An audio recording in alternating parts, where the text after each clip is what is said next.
Hi everybody, Jackson here. Welcome back to Daily Endeavours for the 17th of May. If you have any specific ones that you want to go for, if you're just like looking for one of those, you want to skip all the other shit, just know there'll be timestamps in the description if you want to fast forward. So 15 steel set, 10 first class abilities, killing Watery Foes, Undercroft Furnishings, keeping Cyrodiil, and 8 fish.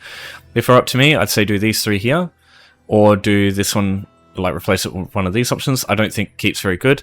I'll cover it at the end very briefly, but yeah, I think this is the worst option by far. Okay, so firstly, some prerequisites. If you want to do the furnishings on, which I think you absolutely should, you want to speak to Narwa Wende here.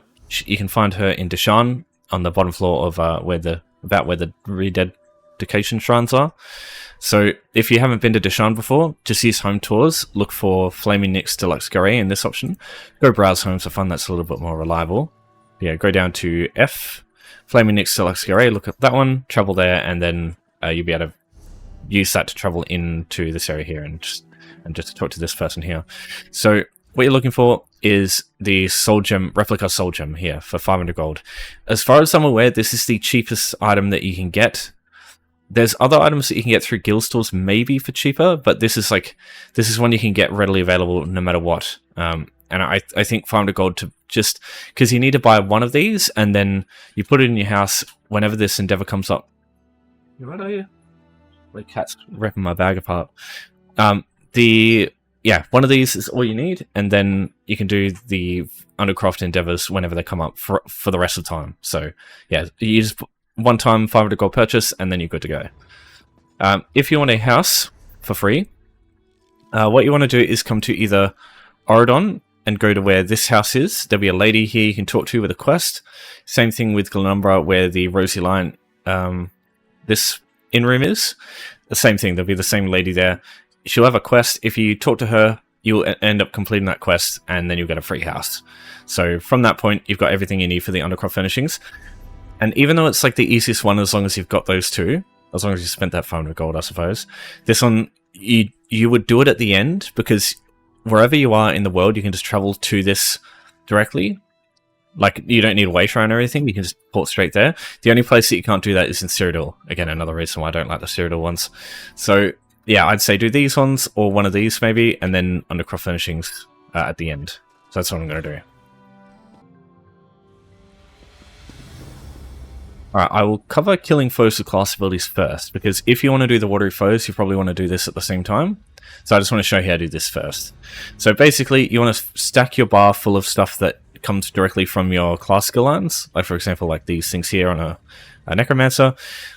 Anything that isn't a class skill, like, for example, like Whirlwind, like I had there, you don't want to be using these, because if these aren't getting the kills, it won't count.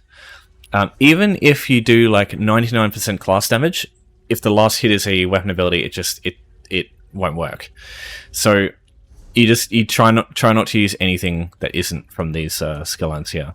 So I've just got a couple of items here. I've got Boneyard, I've got Scythe as an AoE, Blighted Blast Bones as an AoE, and Detonating Siphon.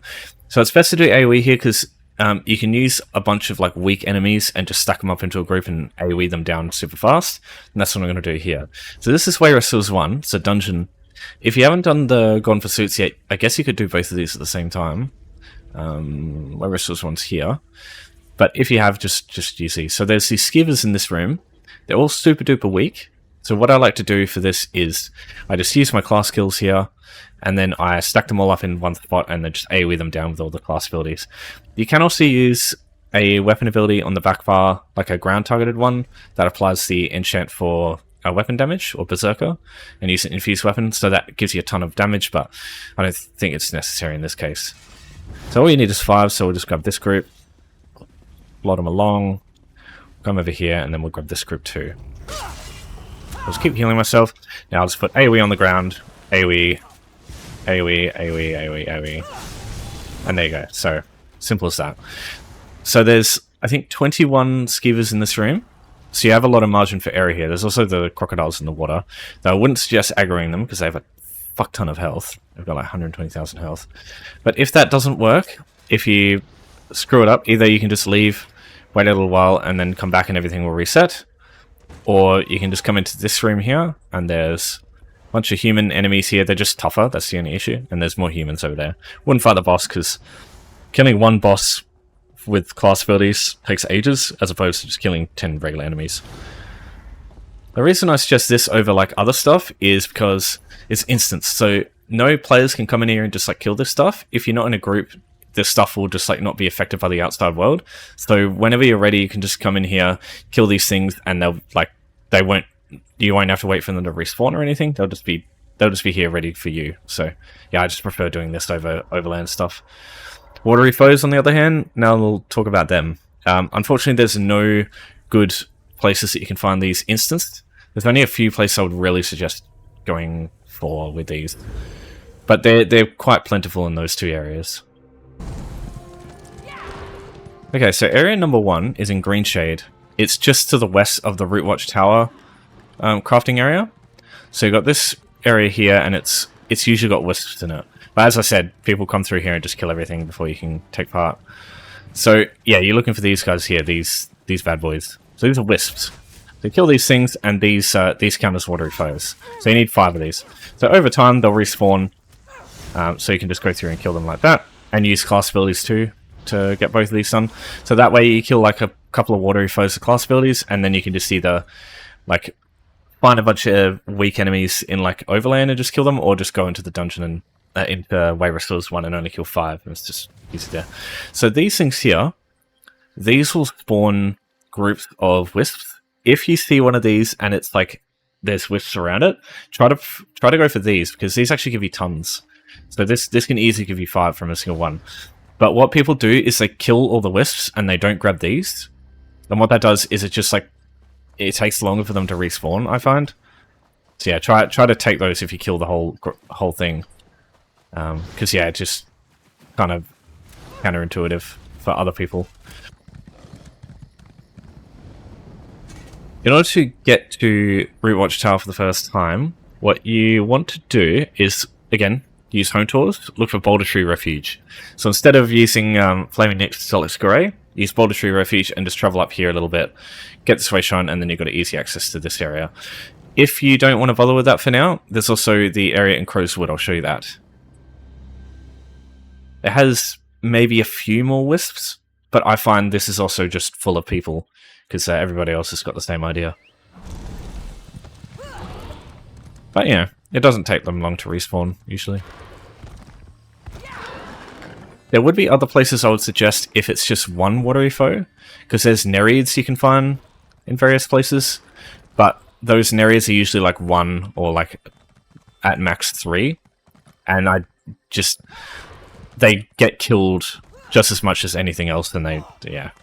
Waiting for 3 to respawn as opposed to 15 is not as practical of a decision, I think. Alright, so Crow's Wood. So what you're looking for is this swamp area over here. So it's just to the west of where you start when you get into this place. Just come over here. Just mind the wolf that's right there. Just run past him. So this is what you're looking for. There's wisps all over the place here. So every single one of these guys also counts as a Watery Foe. There's only wisps over here.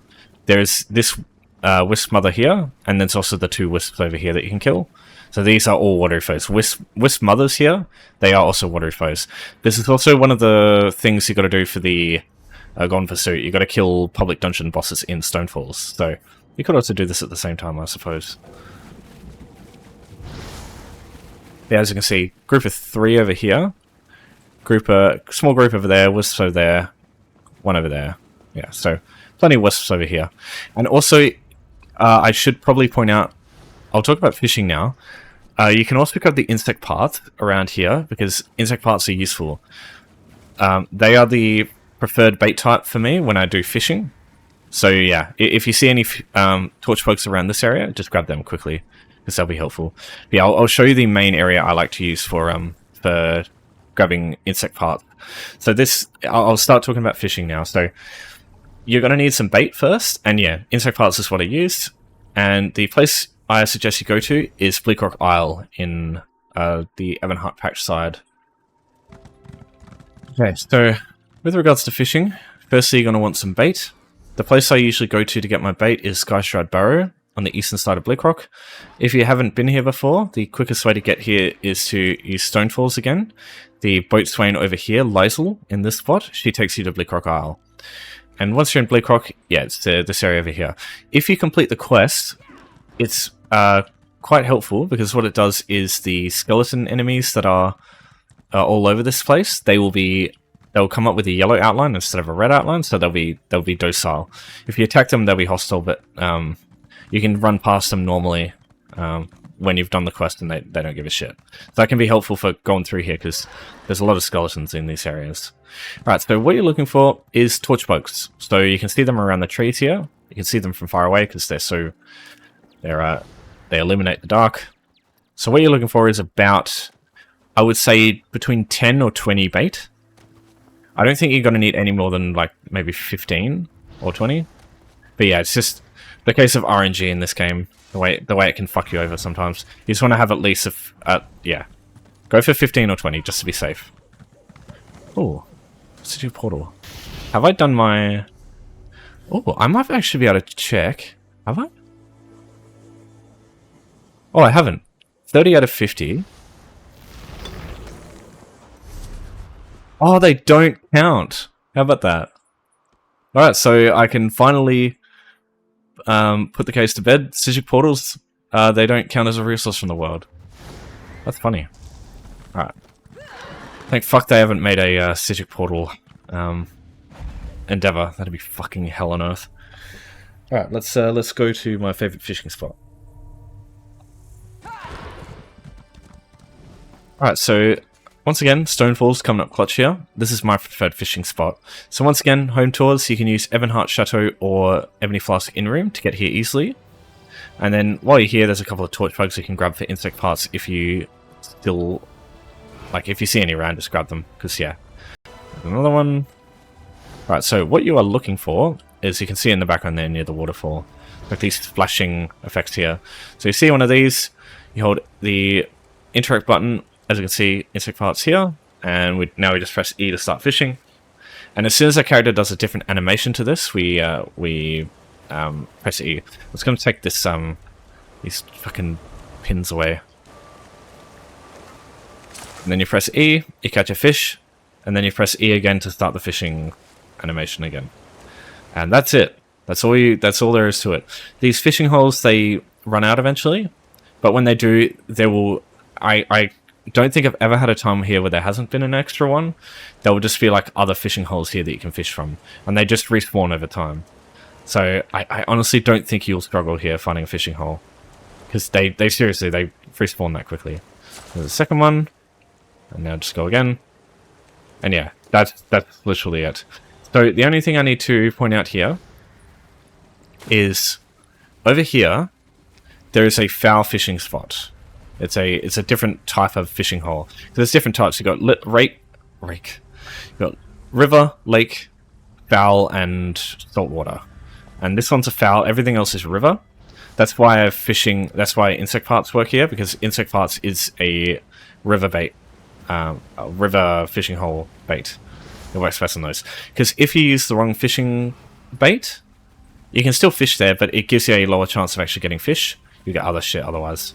So that's useful, because if you catch other shit like gunny sacks or like very specific things, they don't count as catching a fish, so it will take you longer. So if you can get the right bait type for this, it will generally make this a shorter endeavor, because you're spending less time catching the wrong shit. Yeah, that's the shit. That's all there is to fishing. So it's just a little time consuming. The only reason I would say do this, yeah, there we go. So we got a fish row, so that doesn't count. See what I mean? So sometimes you can just get shit that doesn't help you for the endeavor. Yeah. So the only reason I would do this over the other ones is if you don't have the gold to spend on a soul gem for the Undercroft Furnishings. That is the only reason. Otherwise, I'd do everything else personally.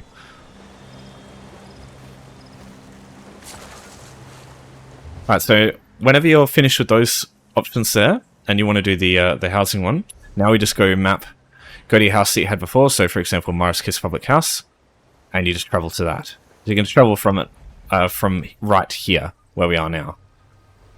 And you just travel straight there. If you're near a way shrine, you can travel directly to your house without doing the animation to travel there. So that will be quicker if you go straight to a way shrine and do it that way. Yeah, just all worth mentioning. Alright, so once you get inside, just go housing editor, bottom right, whatever that key is. At the bottom you'll see browse, you just hit that. You go place, you go conservatory, oh sorry, not conservatory, Undercroft. Replica soul gem, here it is, the item we bought before. Place it on the ground, and now it'll say on the bottom left, you can see it says undo. Just press whatever key that is, and then press the redo key. And that counts as twice. Now you can do the same thing if it's already in your house, you pick it up. If for people who probably watched these before, you can put it in you can place it away, and then you can just do the same thing but just opposite. So undo to place it back down, redo, undo, and that would also count as placing it twice. So either way works there. Alright, so Cyrodiil keep. How do you take a keep? What you have to do is get to the keep in question. You have to break through the outer section of the keep. So there'll be a wall section, and then there's also a door. You have to breach the outer section, get into the courtyard. You have to break through the inner section, and then you get access to these flags here. So in order to take the keep, all you need to do is defeat the guards on these flags and take them. So they're just like with the resource the other day, you sit on the flag and take it slowly. The more people there are, the quicker the flag gets taken. So unlike a resource, there's 2 flags you have to take. You can take them one at a time. You can do it solo, just lots of guards to deal with, so it's not the easiest thing. And it's super slow. So it's easy for a player to see what's going on, investigate, and come in and like stop you. And the problem with this is if you fail and you die, you have to go back to a friendly keep and travel all the way back there. So it's just, if you fail, the consequences of it are just way worse. So that's why I don't really suggest it.